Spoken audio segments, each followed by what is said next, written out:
Hello guys, welcome to career media once again. My name is Gulshan Shah. Friends, आज हम इस video में NEET PG 2025 की एप्लीकेशन फॉर्म को किस तरीके से फिलअप करते हैं, उस पूरे फॉर्म को फिलअप करके हम देखेंगे कि किस किस जगह पे क्या क्या चीज़ें हमको फिल करनी है, और साथ में जहाँ जहाँ पे स्टूडेंट्स को जो भी प्रॉब्लम्स आ रही है, चाहे वो डॉक्यूमेंट्स को लेकर के प्रॉब्लम है या फिर ईडब्ल्यूएस कैंडिडेट्स अगर हैं उनके पास अभी फिलहाल डॉक्यूमेंट नहीं है, ओबीसी कैंडिडेट हैं तो उनको जनरल फिलअप करनी है या नहीं करनी है, वो स्टेट में ओबीसी या स्टेट में ईडब्ल्यूएस आते हैं और सेंट्रल में ओबीसी या ईडब्ल्यूएस आते हैं या नहीं आते हैं, ऐसे कंडीशन में उनको क्या करनी है।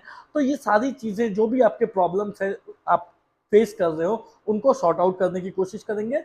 हम फॉर्म फिलअप करते हुए आगे बढ़ेंगे और देखेंगे कि क्या क्या प्रॉब्लम्स आ रही है और उन प्रॉब्लम्स के सोल्यूशन क्या है, आपको क्या करना चाहिए और किन किन फील्ड्स को आपको बहुत ही सावधानी से भरने की ज़रूरत है, क्योंकि एक बार आपने वो फील्ड्स फिलअप, कुछ फील्ड्स रिस्पेक्टिव फील्ड्स हैं उसमें अगर आपने गलती कर दी तो आप पूरे काउंसलिंग तक, पूरे फॉर्म में फिर उन फील्ड्स को चेंज नहीं कर सकते हो। सो कुछ कुछ फील्ड्स हैं जो कि बहुत इंपॉर्टेंट फील्ड है, जो कि नॉन एडिटेबल है। तो चलिए स्टार्ट करते हैं वीडियो को। As we all know, NBA की वेबसाइट पे जाकर के हमको फॉर्म फिलअप करनी है। एनबीए की वेबसाइट पे जाएंगे, सिंपली हमारे पास NEET PG, NEET UG, NEET SS, FMG जैसे मल्टीपल लिंक्स आएंगे। हमको नीट पीजी लिंक पे क्लिक करना है, जो टैब है नीट पीजी की उसको हमको क्लिक करना है। जैसे ही हम उसे क्लिक करेंगे हम पहुंच जाएंगे एप्लीकेशन 2025 वाले नीट पीजी के पेज पे पहुंचेंगे, जिसमें 2025 में नीचे इंफॉर्मेशन ब्राउजर, यहाँ से आप इंफॉर्मेशन ब्राउजर डाउनलोड कर सकते हो और एप्लीकेशन लिंक भी जो है वो दी गई है। एप्लीकेशन लिंक पे क्लिक करनी है। जब हम एप्लीकेशन लिंक पे क्लिक करेंगे तो ऑब्वियसली एक नेक्स्ट पेज ओपन होगा इस टाइप का, और यहाँ पे टू रजिस्टर पे क्लिक करना है, क्लिक हियर करना है। ऑब्वियसली जब आप ये करते हो ना तो एनबीए की वेबसाइट को थोड़ा ओपन होने में टाइम लग रहा है, क्योंकि एज यूजुअल ये गवर्नमेंट वेबसाइट है तो थोड़ा टाइम लगता है। उसके बाद ये आपसे पूछेगा कि yes I am applicant, no I am not applicant। obviously you are applicant, तो आपको yes I am applicant पे क्लिक करना है और उसके बाद प्रोसीड करना है। कुछ कंडीशंस पूछे जाएंगे, उसे आई अग्री करना है और प्रोसीड करना है। नेक्स्ट पेज पर आपको लेकर के नेविगेट किया जाएगा। उसके बाद अब यहाँ पे जो डिटेल्स आपको दिख रहे हैं ये डिटेल्स नॉन एडिटेबल है। ये डिटेल्स जो भी आप फिल करोगे वो बिल्कुल आपको बिल्कुल अवेयर होकर के फिल करना है। जो आपके डॉक्यूमेंट्स में फिलअप किए गए हैं, जो डॉक्यूमेंट्स में मेंशन है, उन्हीं एज इट इज उनको आपको इस यहाँ पे फिल करना है। नेम, आपको अपना नेम डालना है, कंफर्मेशन देना है नेम का। एज इट इज डॉक्यूमेंट में जैसे नेम लिखा हुआ है, पूरा नाम लिखा है, पूरा नाम लिखना है। डेट ऑफ बर्थ आपको डालना है, जो डेट ऑफ बर्थ आपके डॉक्यूमेंट्स में दी गई है as it is date of birth आपको फिल करनी है। मेरी डेट ऑफ बर्थ 23 दिसंबर 1988 है, तो मैं अपनी 23 दिसंबर 1988 डाल रहा हूँ। जेंडर सिलेक्ट करना है, मेल। नेशनलिटी सिलेक्ट करना है, इंडियन। मोबाइल नंबर आपको अपना डालना है। ऑल्टरनेट मोबाइल नंबर भी आपको अपना डालना है। अगर आप ऑल्टरनेट मोबाइल नंबर में भी सेम मोबाइल नंबर डाल दोगे तो वो एरर बताएगा बाद में जाकर के, इसलिए ये दोनों चीजें सेम नहीं हो सकती। तो ऑल्टरनेट मोबाइल नंबर में आपके पास आपके पेरेंट्स का नंबर या आपके पास कोई दूसरा नंबर होगा तो ऑल्टरनेट आपको मोबाइल नंबर डालना है। बहुत ही ध्यान से डालना है, नॉन एडिटेबल है। जो भी इंफॉर्मेशन है वो आपके मोबाइल नंबर पे और ईमेल आईडी पे ही आएगी। उसके बाद आपको अपनी ईमेल आईडी डालनी है। ईमेल आईडी और उस ईमेल आईडी के लिए रिकन्फर्मेशन करना है, इस वजह से आपको री एंटर करना है अपने ईमेल आईडी को। जब आप इन चीजों को फिल करेंगे तो आपसे एक ओटीपी जनरेट करने को आपको कहा जाएगा। अब क्योंकि आपने दो बहुत ही इंपॉर्टेंट इंफॉर्मेशन दिए हैं, दो जगह पे आपके जो भी इंफॉर्मेशन एनबीई को भेजनी होगी वो दो जगह पे आएगी, एक मोबाइल नंबर पे और एक ईमेल आईडी पे। तो इन दोनों को आपको वैलिडेट करने के लिए बोला जाएगा। तो आप ओटीपी जनरेट करोगे, ओटीपी जनरेट करने के लिए कैप्चा पूछा जाएगा, और कैप्चा जो है वो कैप्चा आप फिल करोगे। आपकी ओटीपी, एक ओटीपी मोबाइल पे आएगी और एक ओटीपी आपके जीमेल पे आ जाएगी। दोनों ओटीपी के आपको फिल करना और वैलिडेट करना है। मोबाइल पे जो ओटीपी आई है उसको फिल करके वैलिडेट करना है, एंड देन ईमेल पे जो ओटीपी आई है उसको आपको फिल करके वैलिडेट करना है।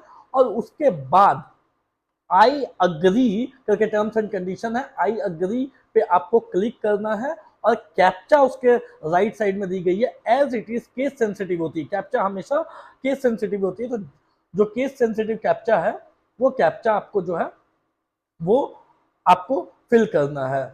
ओटीपी हमने डाल दिया, आई अग्री पे हमने क्लिक कर दिया, कैप्चा हम डाल रहे हैं। कैप्चा डालने के बाद हम जो है री-वेरीफाई करेंगे। री-वेरीफाई करने के पीछे का रीजन क्या है कि जो फील्ड्स हमने डाले हैं वो सही हैं या नहीं है, क्योंकि मैंने सेम मोबाइल नंबर वहाँ पे डाल दिया था ऑल्टरनेट मोबाइल नंबर में, इस वजह से वो एरर मुझे दिखाया। अब मुझे जो है वो दूसरा ऑल्टरनेट मोबाइल नंबर जो है वो वहाँ पे पुटअप करना पड़ेगा। री-वेरीफाई किया, एक बार इसे आप चेक कर लें कि सारी चीज़ें अप्रोप्रिएट, स्पेलिंग मिस्टेक्स नहीं होनी चाहिए, डेट ऑफ बर्थ में कोई मिस्टेक नहीं होनी चाहिए, सारी चीज़ें बिल्कुल सही है।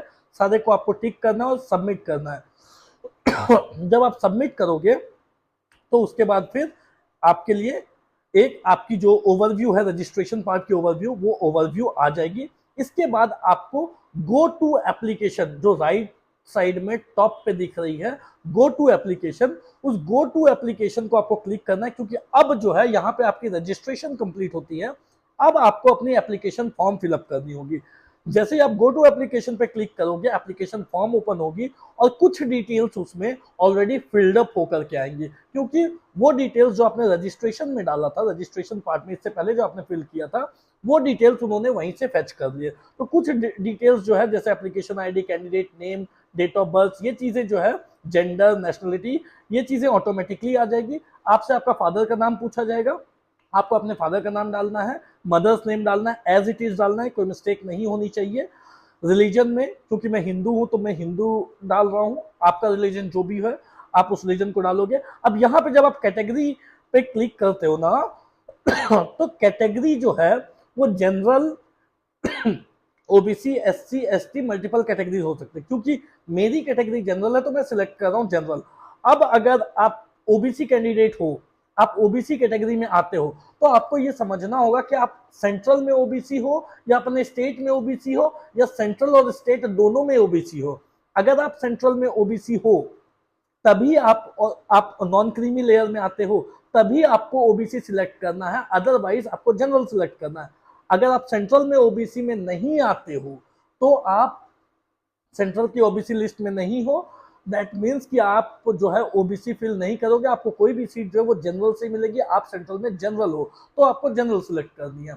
अगर आप सेंट्रल में ओबीसी, सेंट्रल लिस्ट में ओबीसी के अंडर आते हो तभी आपको जो है वो, और आप एनसीएल हो, नॉन क्रीमी लेयर में आते हो, तभी आपको वो ओबीसी सिलेक्ट करनी है और प्रोसीड करना है। इसके बाद सेम है इकोनॉमी ईडब्ल्यूएस कैंडिडेट के लिए। अगर आप ईडब्ल्यूएस में आते हो तो आपको यस करना है, अदरवाइज नो करना है। ईडब्ल्यूएस कैंडिडेट के लिए भी सेम है। अगर आपको लगता है कि ईडब्ल्यूएस सर्टिफिकेट आपके पास है, या फिर आप ईडब्ल्यूएस में आते हो, या फिर आप सेंट्रल में ईडब्ल्यूएस में आते हो तो आपको उसमें यस करना है, अदरवाइज उसको नो करना है। क्योंकि अगर आप सेंट्रल में ईडब्ल्यूएस में नहीं आते हो दैट मीन्स कि आप जनरल में आते हो। अगर आप जनरल में आते हो तो आपका ईडब्ल्यूएस सर्टिफिकेट वैलिड नहीं रहेगा। ओके, और देखो अब यहाँ पे क्वेरी आती है कि आप स्टेट में आते हो ओबीसी में या ईडब्ल्यूएस में, तो स्टेट, वो आप ओबीसी या ईडब्ल्यूएस की जो बेनिफिट है वो आप स्टेट की काउंसलिंग की जब फॉर्म आएगी उस फॉर्म में आपको फिलअप करना है ओबीसी, क्योंकि वो स्टेट की जो फॉर्म है वो फॉर्म जो काउंसलिंग की फॉर्म आएगी उसमें आपको ओबीसी में अगर आप आते हो तो ओबीसी फिल करनी है, या ईडब्ल्यूएस में आते हो तो आपको ईडब्ल्यूएस फिल करनी है, क्योंकि वो स्टेट रिस्पेक्टिव फॉर्म्स हैं और आप स्टेट रिस्पेक्टिव ओबीसी या ईडब्ल्यूएस हो। अगर आप सेंट्रल में ओबीसी या ईडब्ल्यूएस हो तब आप यहाँ पे ईडब्ल्यूएस या सेंट्रल जो भी है, जो ओबीसी जो जिसमें भी आते हो वो आपको फिल करना है। लेकिन अगर आप सेंट्रल में ओबीसी या ईडब्ल्यूएस में नहीं आते हो तो आपको यहाँ पे जनरल फिल करना है, और जब आपकी स्टेट की फॉर्म आएगी तब उसमें आपको ओबीसी या ईडब्ल्यूएस फिल करना होगा, तब आपको स्टेट में बेनिफिट मिलेगा। ओके, आगे प्रोसीड करेंगे।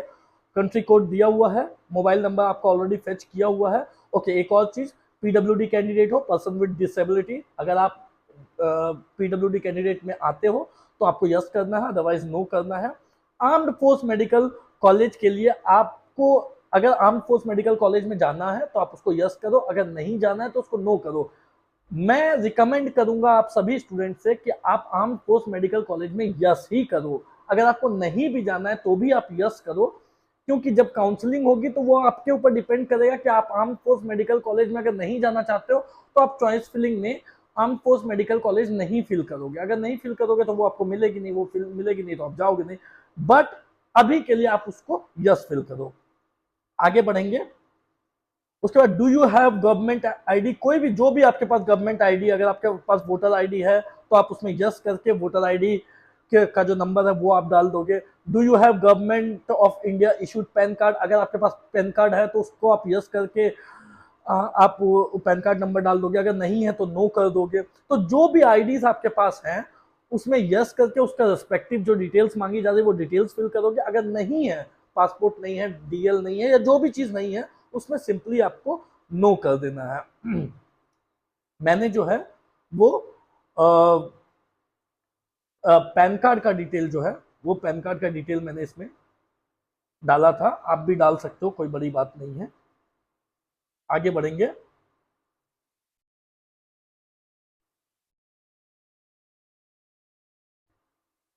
ये सारी चीजें फिलअप करने के बाद जो भी डिटेल्स आप जो भी है, अगर पासपोर्ट है आपके पास तो आप पासपोर्ट में यस कर सकते हो। उसके बाद आपसे मार्क ऑफ आइडेंटिफिकेशन पूछा जाएगा। फर्स्ट मार्क ऑफ आइडेंटिफिकेशन क्या पूछा जा रहा है कि फेस पे अगर किसी भी तरीके का मार्क है तो आप उसको मेंशन करो। सेकंड मार्क ऑफ आइडेंटिफिकेशन क्या पूछा जा रहा है कि बॉडी मार्क, हाथ में, पैर में, बॉडी में, बैक में, कहीं पे भी कोई अगर मार्क है बॉडी पे तो आप उस मार्क को आपको मेंशन करना है यहाँ पे। सेव एंड नेक्स्ट करेंगे। मैंने please enter valid government of India issued pan card number, यहाँ पे मुझे ये एरर इसलिए दे रहा है क्योंकि मेरे से मिस्टेक हुई थी पैन कार्ड नंबर डालने में, इस वजह से ये एरर दिया। मैं इसे करेक्ट करूंगा और उसके बाद फिर ये सेव एंड नेक्स्ट करूंगा तो ये नेक्स्ट पेज में मुझे लेकर के चला जाएगा। उसके बाद डेटा जो है वो सेव हो जा रहे हैं, सेव होते जा रहे हैं इसमें रेगुलर बेसिस पे। अब आपसे एड्रेस पूछा जाएगा तो आपको अपनी जो एड्रेस है, कोरेस्पॉन्डेंस एड्रेस, वो पुटअप करनी है। बहुत सारे स्टूडेंट्स की कोरेस्पॉन्डेंस एड्रेस और परमानेंट एड्रेस जो है वो सेम हो सकती है, तो दोनों ही एड्रेस में आपको सेम कर देना है, कोई इशू नहीं है। बहुत सारे स्टूडेंट के लिए कोरेस्पॉन्डेंस एड्रेस कुछ और, उनका परमानेंट एड्रेस कहीं और का हो सकता है, कोरेस्पॉन्डेंस एड्रेस कहीं और का हो सकता है, मतलब परमानेंट एड्रेस कहीं किसी एक जगह का हो सकता है और कोरेस्पॉन्डेंस एड्रेस वो फिलहाल अभी कहाँ रह रहे हैं उस जगह का हो सकता है। तो जिनका जो भी एड्रेस है, जो अभी यहाँ पे रह रहे हैं, वो अपना जो जहाँ पे रह रहे हैं उसको कोरेस्पॉन्डेंस एड्रेस में डालना है, और जो जिनका जो परमानेंट एड्रेस है उसको वो परमानेंट एड्रेस में डाल देंगे, और जिनका कोरेस्पॉन्डेंस और परमानेंट एड्रेस सेम है वो उसको सेम कर देंगे। उसके बाद आपसे कुछ आपकी एकेडमिक डिटेल्स पूछी जाएगी कि आपने अपनी 10th कहाँ से कंप्लीट की, तो स्टेट का नाम डालना है। आपने अपनी 12th कहाँ से कंप्लीट की, यहाँ पे भी आपको अपना स्टेट का नाम डाल देना है। उसके बाद आपसे एमबीबीएस की कुछ और क्वालिफिकेशन डिटेल्स पूछी जाएगी, जैसे प्लीज सिलेक्ट योर कंट्री, किस कंट्री से आप बिलोंग करते हो या किस कंट्री से आपने अपनी एमबीबीएस की है वो आपको डालना है। उस कंट्री के कौन से सिटी से आपने अपनी एमबीबीएस की है वो सिटी, ये स्टेट कौन से स्टेट से आपने अपनी एमबीबीएस की है वो स्टेट का नाम मेंशन करना है। कौन से सिटी से आपने कंप्लीट की है वो सिटी का नाम मेंशन करना है। उस सिटी में कौन से यूनिवर्सिटी से कंप्लीट की है उस यूनिवर्सिटी का नाम मेंशन करना है। उस यूनिवर्सिटी के कौन से कॉलेज से आपने अपनी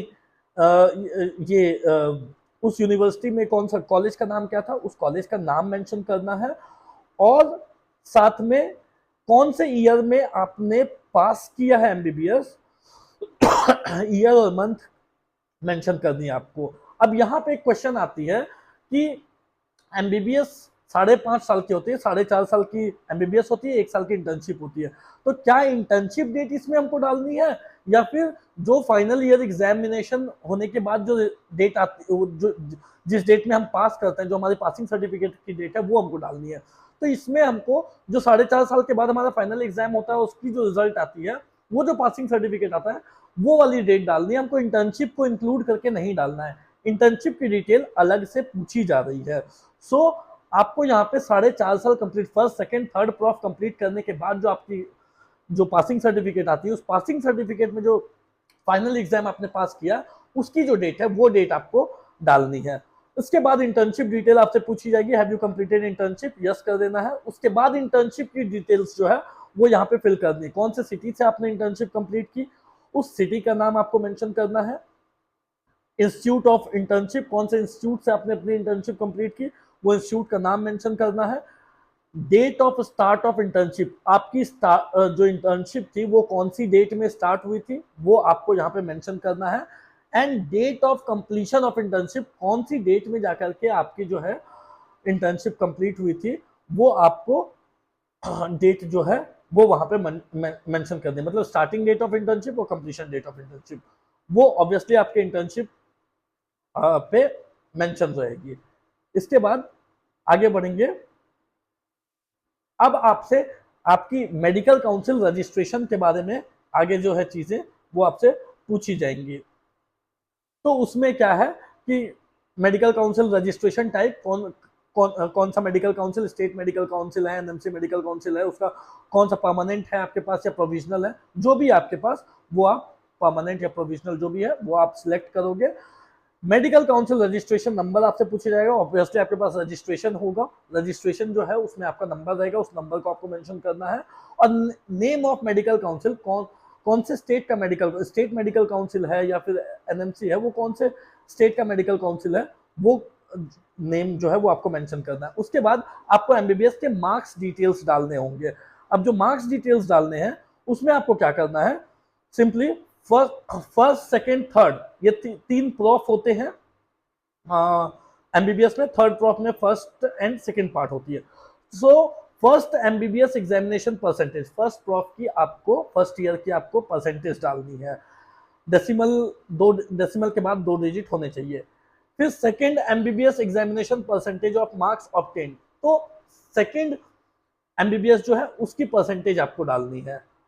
फिर final MBBS examination percentage of marks obtain, उसके बाद जो फाइनल एमबीबीएस है उसकी जो परसेंटेज आपकी आई है वो परसेंटेज आपको यहाँ पे मेंशन करना है। तो मैंने कोई भी परसेंटेज एक डाला है, 60.52 मैंने फर्स्ट एमबीबीएस में डाला है, 65.55 मैंने सेकेंड एमबीबीएस में डाला है और 60.60 मैंने थर्ड प्रॉफ में, थर्ड फाइनल एमबीबीएस में डाला हुआ है। उसके बाद जो फोर्थ फील्ड जो पूछी जा रही है उसमें तीनों का एग्रीगेट पूछा जा रहा है परसेंटेज, तो तीनों का आपको एवरेज निकाल के बताना है। सो तीनों को आप ऐड करेंगे, तीनों फर्स्ट एमबीबीएस, सेकेंड एमबीबीएस और जो फाइनल एमबीबीएस है तीनों को आप ऐड करेंगे, डिवाइड बाय 3 कर देंगे तो उसका आपको एवरेज निकल जाएगा, उस एवरेज को आपको इसमें डाल देना है। उसके बाद कुछ और एडिशनल इंफॉर्मेशन पूछी जा रही है, आप रस्टिकेट हुए थे या डिपोर्ट हुए थे मेडिकल कोर्स में, उसको नो कर देना है। Charge of use of unfair means, इसको नो कर देना है। Have you appeared in NEET PG previously, अब यहाँ पे have you appeared in NEET PG previously अगर आपने दिया भी है तो भी आप नो कर सकते हो, अगर आपने नहीं भी दिया तो भी आप नो कर सकते हो, ये आपके ऊपर में है। उसके बाद हम प्रोसीड करेंगे। अब क्योंकि यहाँ पे मैंने मेडिकल काउंसिल रजिस्ट्रेशन नंबर नहीं डाला था इसलिए वो मुझे एक एरर बता रहा था, बट उसके बाद डायरेक्टली जो है वो हम रजिस्ट्रेशन नंबर और नेम ऑफ मेडिकल काउंसिल डालने के बाद हम जो है वो नेक्स्ट पेज में मूव करेंगे। तो ये सारी चीजें फिलअप करने के बाद सेव एंड कंटिन्यू नेक्स्ट करेंगे तो ये हमें नेक्स्ट पेज पर लेके जाएगा जहां पे टेस्ट सेंटर्स की डिटेल्स हमसे पूछी जाएंगी। अब जो भी आपके नियर बाय टेस्ट सिटीज हैं उन सिटीज का को आप मेंशन कर सकते हो। उन जब आप टेस्ट सिटी को चूज करोगे तो उसके बाद आपको डॉक्यूमेंट्स अपलोड करने के लिए बोला जाएगा। ऑब्वियसली जो डॉक्यूमेंट्स हैं वो सारे डॉक्यूमेंट्स की एक क्राइटेरिया, उन क्राइटेरिया के अकॉर्डिंग आपको जो है वो सारे डॉक्यूमेंट्स को अपलोड करने हैं। और डॉक्यूमेंट्स को अपलोड करने के बाद फिर ये डॉक्यूमेंट्स हो सकता है कि कभी बहुत सारे स्टूडेंट का होता है कि डॉक्यूमेंट्स जो अपलोड कर रहे हैं तो वो कभी कभी नहीं होती है, तो उसको थोड़ी देर में ट्राई करते रहें। फोटो अगर अपलोड नहीं हो पा रही है तो फोटो जो है रिसेंट फोटो होनी चाहिए, 3 महीने से ज़्यादा पुराना फोटो नहीं होना चाहिए। तो रिसेंट फोटो आपको जो है विद वाइट बैकग्राउंड आपको अपलोड करनी है और पासपोर्ट साइज वो फोटो होनी चाहिए। ये चीज़ें जो है वो पूरी आपको अपलोड कर देनी है। और उसके बाद फिर आपको जो टर्म्स एंड कंडीशंस नीचे आ रहे हैं उन टर्म्स एंड कंडीशंस में आई अग्री करके कैप्चा पूछा जाएगा। कैप्चा फिलअप करके आपको सेव एंड नेक्स्ट कर, फिर आपको पेमेंट पेज पर लेकर के नेविगेट किया जाएगा। वहां पे जाकर के आपको पेमेंट करनी है। अगर आप जनरल या ओबीसी कैटेगरी से बिलोंग करते हो या ईडब्ल्यूएस से बिलोंग करते हो तो 3500 की पेमेंट लगेगी आपको। और अगर आप एससी एसटी या पीडब्ल्यूडी कैंडिडेट से बिलोंग करते हो तो 2500 की पेमेंट लगेगी। और यहाँ पे जाकर के पेमेंट करने के बाद जो आपका एप्लीकेशन पार्ट है वो कंप्लीट हो जाएगा। सो गाइज, आज के लिए फिलहाल इतना ही। कोई भी डाउट हो, क्वेरी हो तो दिए गए नंबर पे कॉल कर सकते हैं। At the same time Telegram group की लिंक दी गई है डिस्क्रिप्शन बॉक्स में, आप टेलीग्राम ग्रुप ज्वाइन कर सकते हो और आगे की सारी अपडेट्स आपको जो है वो चैनल पर मिलते रहेगी। सब्सक्राइब और लाइक ज़रूर करें। Thank you.